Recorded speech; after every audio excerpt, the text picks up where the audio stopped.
अस्सलामुअलैकुम, welcome back to my channel. तो आज का व्लॉग बहुत बहुत इम्पॉर्टेंट फॉर मी मेरे लिए बहुत ज़्यादा इम्पॉर्टेंट है क्योंकि ये मेरी लाइफ का एक बहुत इम्पॉर्टेंट पार्ट रहा है।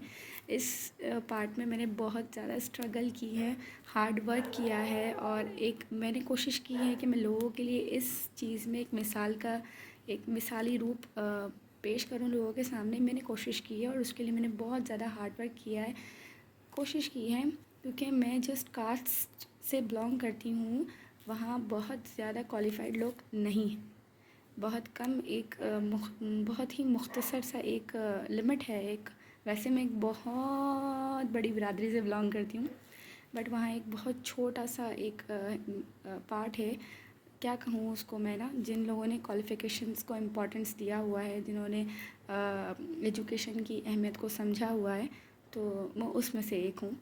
तो इस वजह से मैंने उन लोगों के लिए बिलखुसूस ये आज का ब्लॉग बनाया है और मुझे इससे इतने फ़ायदे हुए हैं कि बस तो मैं आज आप लोगों को ये बताऊंगी कि सबसे पहले क्या मैंने हार्ड वर्क किया है। इसलिए सबसे पहले जो चैनल पे नए हैं उनसे प्लीज़ मेरी रिक्वेस्ट है कि वो चैनल को सब्सक्राइब कर दें और लाइक करें वीडियो को और कमेंट करके ज़रूर मुझे बताएं आपका अच्छा और बुरा फीडबैक। मुझे भले आप नेगेटिव कमेंट्स करें, what ever, I can understand. अगर कुछ नेगेटिविटी भी मिलेगी सामने से तो मैं उसको मज़ीद बेहतर करने की कोशिश करूँगी। और अच्छे कमेंट्स का बहुत बहुत शुक्रिया, कमेंट ज़रूर किया करें please. It's a big big and a big request. तो आज मैं आपको बताऊंगी अपनी एजुकेशन लाइफ की स्टोरी। भाई मैट्रिक तो सब अम्मा अब्बा के घर आराम से कर लेते हैं और उमूमन लड़कियां बिलखुसूस जो है वो इंटर भी अम्मा अब्बा के यहाँ कर लेती हैं, जैसे तैसे मर खप के गिर पड़ के उठ बैठ के कर ही लेती हैं। बट स्टडी का जो मेरा जो क्लाइमेक्स पार्ट है वो है मेरा bachelors, which is a climax. So किस तरह क्लाइमेक्स है तो मैं सबसे पहले बता दूँ, मेरी जो अम्मा हैं और मेरे जो अब्बा हैं, they both are understand about futures. वो दोनों बहुत ज़्यादा अच्छी तरह से इस बात को समझते थे, जब अल्हम्दुलिल्लाह समझते हैं भी, कि स्टडी कितनी इम्पॉर्टेंट चीज़ है। और स्टडी बच्चों को ख़ुद आप तालीम याफ्ता हो या ना हो, उन दोनों में इतना शऊर था है। मेरे पेरेंट्स वैसे अल्हम्दुलिल्लाह both are very qualified, but फिर भी वो तो क्वालिफाइड थे, लेकिन उनके मेरे जो दादा जान थे वो इतने क्वालिफाइड नहीं थे, ना दादी जान है ना हमारे ख़ानदान के जो पिछले आबा व अजदाद गुजरे हैं वो क्वालिफाइड नहीं थे। But my father is qualified, my mother is also qualified, but my नाना जान इज़ वेरी वेरी क्वालिफाइड। तो हुआ कुछ यूँ कि क्वालिफ़िकेशन की, एजुकेशन की अहमियत को पेरेंट्स ने समझते हुए, मेरा अब्बा तो पढ़ाई के मामले में मोगेम्बो और मेरी अम्मा मोगेम्बो की बीवी, मतलब इस तरह उन्होंने हमें पढ़ाया है। पढ़ाई बहुत इंपॉर्टेंट थी। अब्बा जान बुक्स ले लेकर आ जाते थे कि बेटा ये पढ़ो, और अम्मा जान स्टैंप लगा देती थी ये पढ़ना है। तो बहुत स्ट्रिक्टली उन लोगों ने पढ़ाई पे बहुत ज़्यादा अहमियत दी। तो ये हर घर की कहानी है, यहाँ तक तो मैट्रिक और इंटर तक तो सारे पेरेंट्स करते हैं। उसके बाद मेरी पा पा पा पा पा पा पा यानी मेरी हो गई शादी। शादी हो गई, but I am very very ambitious, very very passionate girl. उस वक्त भी थी और मैं आज भी हूँ। लाइफ में मुझे कुछ करना है, भले मेरी ज़िंदगी में कोई कमी ना हो या कमी हो, वट एवर, लाइफ में कुछ करना है, लोगों के सामने कुछ बनकर दिखाना है, अपने आप को पेश करना है लोगों के लिए, एक एग्जाम्पल के तौर पे, एक मिसाल के तौर पे कुछ डिफरेंट करके दिखाना है जो कि लोगों ने नहीं किया हुआ हो। तो मैं शादी के फर्स्ट मंथ, पहले महीने ही मैंने शर्जिल से ये बात की थी कि मैं स्टडी आगे करना चाहती हूँ। उन्होंने मुझे अल्हम्दुलिल्लाह मना नहीं किया, बट फिर साथ हो गया और छोटा बच्चा था तो साथ, मगर मेरे बाबा ने मेरा, क्योंकि मैं आउट ऑफ सिटी गई थी, मैं सिटी में नहीं थी जहाँ मैं अभी मौजूद हूँ, शादी होकर आउट ऑफ सिटी गई थी, लेकिन तो मेरा माइग्रेशंस वगैरह जो भी बनने थे सर्टिफिकेट्स, वो मैं धीरे धीरे करवाती रही कि हाँ हाँ मौका मिलेगा तो स्टडी करनी है, चाहे जो हो जाए, जब भी मौका मिले, बेशक शादी हो गई हो, study is most important thing. That's why study तो करनी थी, ये तो मैंने अपना जहन बना लिया था। तो खैर फिर माइग्रेशन वगैरह बन गया, शादी को 1 साल हो गया, शादी को 2 साल हो गए, शादी को 3 साल हो गए, मैंने वापस कम बैक करा अपनी ही सिटी में। तो बहुत सारी चीज़ों की आसानी हो गई। माइग्रेशन वगैरह के बहुत से सर्टिफिकेट्स थे जिनको बनवाने की ज़रूरत ही पेश ना आई, and I was come back my home town. उसके बाद क्या होता है कि अफ़ान जो मेरा दूसरा बेटा है वो इस दुनिया में आने ही वाला था, बहुत कम टाइम रह गया था। तो मुझे पता चला कि बैचलर्स के एडमिशन स्टार्ट हो रहे हैं। तो मैंने शर्जिल से कहा और ये बात बहुत ज़्यादा घर में डिस्कस नहीं हुई बिकॉज़ इतनी अल्हम्दुलिल्लाह घर का इन्वायरमेंट ऐसा था कि मतलब इतना टेंशन वाली बात नहीं थी। मैं कहती कि मुझे स्टडी करनी है तो कोई इशू नहीं थी, बट जब सिचुएशन से अफ़ान आने वाला था। खैर, मैंने कहा कि बैचलर्स के एडमिशन स्टार्ट हो रहे हैं तो क्या करना चाहिए। तो मैं चाहती हूँ कि मैं एडमिशन ले लूँ, तो मैंने ये बात डिस्कस की अपने हस्बैंड से, क्योंकि आफ्टर मैरिड तमाम तो अथॉरिटीज़ जो होती हैं वो हस्बैंड के पास चली जाती हैं, जो कि पहले पेरेंट्स के पास होती हैं। वो आफ्टर मैरिड लड़कियों की, हम लड़कियों की वो उनके हस्बैंड्स के पास चली जाती हैं। उन्होंने कहा हाँ तो भाई हाँ, उन्होंने कहा ना तो भाई ना। खैर, मैंने उनको कहा एडमिशन स्टार्ट, उन्होंने कहा वाई नॉट, आप लें, एडमिशन लें, आप पढ़ें, कोई इशू नहीं है। मैंने ठीक है भाई। अब मेरी सिचुएशन कुछ ऐसी थी कि मैं बहुत दूर तक का सफ़र नहीं कर सकती, एंड माई यूनिवर्सिटी वॉज मतलब बहुत ज़्यादा दूर थी घर से। तो वहाँ पर पूरा एडमिशन का जितना भी प्रोसेस था, इवन मेरा कहीं कहीं तो मेरा सिग्नेचर तक मेरी मम्मा ने किया है। वो पूरा का पूरा 110% मेरी मम्मा, पापा और मेरी छोटी सिस्टर ने कंप्लीट किया। इवन मेरे सिग्नेचर तक उन्होंने किए बिकॉज ऑफ बहुत ज़्यादा दूर जाना पड़ता। मैं उस वक्त सफ़र करने की सिचुएशन में नहीं थी। फिर उसके बाद मैंने स्टडी उसी दौरान स्टार्ट कर दी और मैं पढ़ती और मैं ये सब्जेक्ट लेके बैठ गई थी जो मुझे बिल्कुल नहीं आता, और ये था उर्दू एडवांस, जो मेरे लिए बहुत ज़्यादा टफ़ कंपटीशन था। खैर, मैंने इसको ले लिया। इसको लेने के बाद स्टडी स्टार्ट कर दी। अल्हम्दुलिल्लाह अफ़ान की पैदाइश हुई, और अफ़ान एक बहुत ज़्यादा ज़हीन बेटा है मेरा, ज़्यादा ज़हीन है। मुझे लगता है उस स्टडी की मेरा दिमाग खुला, बच्चे पे इस चीज़ का बहुत असर पड़ा। तो ये भी एक पैगाम है, इसलिए आप लोगों को बता रही हूँ। फिर उसके बाद मैंने स्टडी की 1 साल, बहुत मेहनत के साथ। ज़ाहिर है 2 छोटे छोटे किड्स के साथ स्टडी करना, it's not so easy, it's very hard. And ससुराल भी देखना था, उसमें कहीं कॉम्प्रोमाइज़ नहीं होता, दिस इज़ वेरी नॉर्मल। हाँ, ये कि जब मेरे एग्ज़ाम्स के डेज़ आते थे तो मेरे घर वालों ने मेरा बहुत बहुत बहुत बहुत बहुत बहुत बड़ा सपोर्ट सिस्टम बने।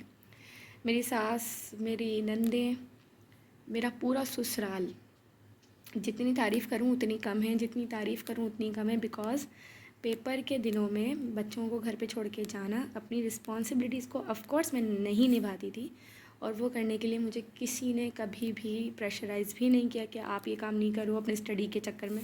ऐसा बिल्कुल नहीं है। इवन जब मैं स्टडी करती थी तो जिस कमरे में मैं स्टडी करती थी तो वहाँ मेरे बच्चे आके मुझे डिस्टर्ब ना करें, इसलिए मुझे झूठ कहकर उस कमरे में भेजा जाता था कि मेरे घर वाले झूठ कहते थे मेरे बच्चों के सामने कि वो आपकी मिस फिरदौस आ रही है ना, आपको स्टडी करवाने, आपको मिस फिरदौस के घर जाना है, तो आप मिस फिरदौस के घर जाओ और अपनी स्टडी करके आओ। हालांकि मैं अपने घर के ही छत पर एक छोटा कमरा था, वहाँ जाके बच्चों से छुप के पढ़ती थी, तो मैं ज़्यादा पढ़ रही होती थी क्योंकि मेरा बेटा बहुत छोटा था, तो मैं वीक थी उस वक्त बहुत ज़्यादा। अफ़ान बहुत ज़्यादा छोटा था तो कमज़ोर थी मैं बहुत ज़्यादा। तो मेरी सास मेरे लिए छत पर मेरे लिए वो कैल्शियम की गोली, CAC 1000 जिसे कहते हैं, वो लेकर आती थी कि तुम ये पी लो। जूसेस लेकर आती मेरे लिए। सबाहत जो मेरी देवरानी, वो छत पे ही मेरे लिए खाना लेकर आती कि भाभी जान पढ़ रही हैं। So this is a big thumbs up मेरे तमाम इन लॉज के लिए। Thank you so much all of you. आप लोग बहुत बहुत रिस्पेक्टफुल हो मेरे लिए, आप लोगों ने इतना किया, कोई नहीं करता। Thank you so much.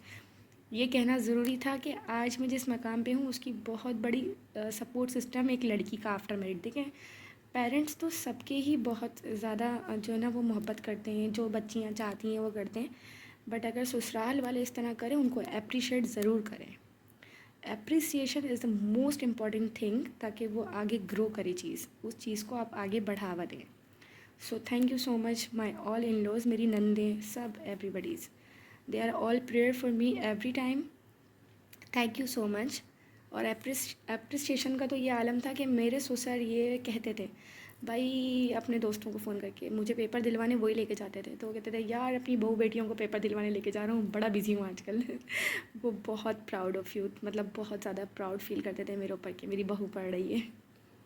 फिर उसके बाद और जो बातें देखें, एक बहुत बड़ी वजह हस्बैंड, इन लॉज की तारीफ़ कर दी, बट कभी भी किसी भी चीज़ के लिए ना रोकना स्टडी के हवाले से इतनी टफ़ लाइफ में। Hats off to you Sharjeel, thank you so much. You are very respectful for me and you are the best husband of the world. अल्लाह ताला आपको बुरी नज़र से मेरे पूरे ख़ानदान को महफूज फरमाए, सब कमेंट में कुछ लिखो ना लिखो, आमीन ज़रूर लिख देना भाई। तो ये भी एक बहुत बड़ा पैगाम था जो मेरे ससुराल की तरफ से आप लोगों को मिला।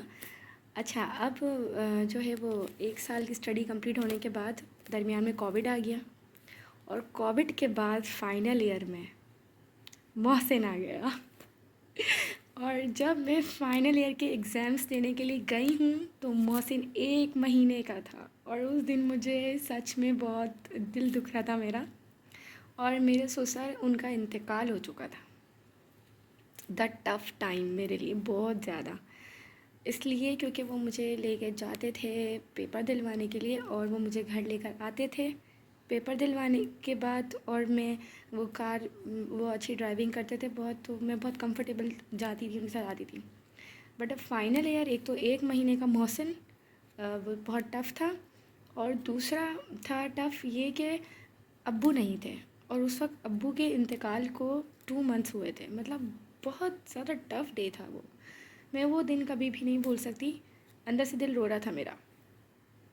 फिर जैसे तैसे करके पेपर दे दिया, और मैं अल्हम्दुलिल्लाह अल्हम्दुलिल्लाह अल्हम्दुलिल्लाह अपने आप को इतना लकी फ़ील करती हूँ कि 27 जनवरी इसी साल 2022 में, इसी साल 2022 में 27 जनवरी को मेरा रिज़ल्ट आया। और 27 जनवरी का इसलिए ज़िक्र करी हूँ कि it is a lucky day for me because Sharjeel की बर्थडे आती है उस दिन। और मेरा 2nd डिवीज़न के साथ अल्हम्दुलिल्लाह बैचलर्स इन आर्ट्स कंप्लीट हो गया। आई एम अल्हम्दुलिल्लाह dignified and I am so happy about my study.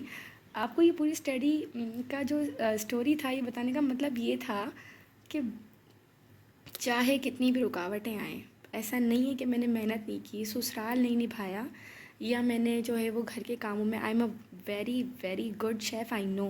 मैं इस चीज़ को, मुझे पता है, मेरे घर वाले बोलते हैं, अपने मुंह से अपनी तारीफ़ नहीं कर रही हूँ, मैं एक बहुत अच्छी शेफ़ भी हूँ। और मैं अपने ससुराल की तरफ से, मतलब ये कॉम्प्लीमेंट मिल चुका है मुझे। और इसके साथ साथ बताने का मकसद ये है कि घर भी निभा सकती है एक लड़की, अपने ज़िम्मेदारियाँ भी पूरी कर सकती है, उसकी लाइफ में इवन उसके बच्चे भी आ सकते हैं। बट जो स्टडी है वो मैंने नहीं छोड़ी, और मैं अभी भी नहीं छोड़ रही हूँ। मैं एडमिशन्स का वेट कर रही हूँ। इंशाल्लाह I will definitely continue my study very soon. तो ये बताने का ही सारा मकसद ये है कि लाइफ में इतने उतार, इतने चढ़ाव आए, बट मैंने अपनी स्टडी को कंप्लीट किया। और स्टडी इसलिए कंप्लीट नहीं की जाती, करना तो मुझे भी चूल्हा हांडी है, बट द डिफरेंस इज़ कि उसके तरीके, उस बहुत सी चीज़ों को मैंने सीखा, शऊर आया। नस्ल, एक पढ़ी लिखी नस्ल को आगे चलाने के लिए एक औरत का पढ़ा लिखा होना बहुत ज़्यादा ज़रूरी है, द मोस्ट इम्पॉर्टेंट, बहुत बहुत बहुत ज़्यादा। क्योंकि मैं अपने एक बुज़ुर्ग हैं, उनके मुंह से मैंने खुद सुना है, वो मेरे पीर साहब हैं, कि जब एक मर्द तालीम हासिल करता है तो तालीम उसके दरवाज़े यानी उसकी दहलीज़ तक पहुंच जाती है, मगर जब एक औरत तालीम हासिल करती है तो तालीम उसकी नस्लों में मुंतकिल हो जाती है। तो ये बात मुझे इतनी ज़्यादा अफ़ेक्ट करी, इतनी ज़्यादा मेरे दिल को लगी हुई थी कि मैं ये फ़ैसला बहुत पहले ही कर चुकी थी कि नहीं, ये तो करना है। और अभी मैं बहुत कुछ करना चाहती हूँ, उसके लिए मुझे आप लोगों की सपोर्ट सिस्टम की बहुत बहुत बहुत ज़्यादा ज़रूरत है। तो वीडियो को स्किप किए बिना पूरा देख कर और बताएं आपको मेरी स्टोरी कैसी लगी। सो और चैनल को लाइक करें, शेयर करें, सब्सक्राइब करें, मुझे दुआओं में याद रखें। अल्लाह ताला मुझे बुरी नज़र से, मेरे घर वालों को और मेरे जितने भी सपोर्ट सिस्टम है उनको महफूज रखें। और जो लोग मेरा वीडियो देख रहे हैं उससे उन्होंने क्या सीखा, क्या समझा, मैं चाहती हूँ वो ज़रूर बताएं। अच्छा, मैं बता दूँ मैंने बैचलर्स में क्या क्या सब्जेक्ट्स लिए थे। मैंने लिया था उर्दू एडवांस, जिसमें मैंने आपको एक बात तो बताई नहीं, इसमें मैंने सप्ली भी खाई, बट फिर भी मैं क्लियर हो गई। इब्तिदाए इश्क है, रोता है क्या, आगे आगे देखिए होता है क्या। खैर, मैंने लिया था उर्दू एडवांस, मैंने लिया था पॉलिटिकल साइंस यानी कि सियासियत, और मैंने लिया था एजुकेशन। ये 3 लीड सब्जेक्ट्स थे मेरे। तो आप लोगों ने क्या क्या लिया था ये भी बताओ, और जिसने मेरा वीडियो पूरा देखा वो ज़रूर कमेंट सेक्शन में बताओ कैसा लगा। चैनल को लाइक करो, शेयर करो, सब्सक्राइब करो। फिर मिलूँगी एक और नई बहुत अमेजिंग वीडियो के साथ। Keep watching creative cooks by Nageen. This is my story of education. अल्लाह हाफिज़।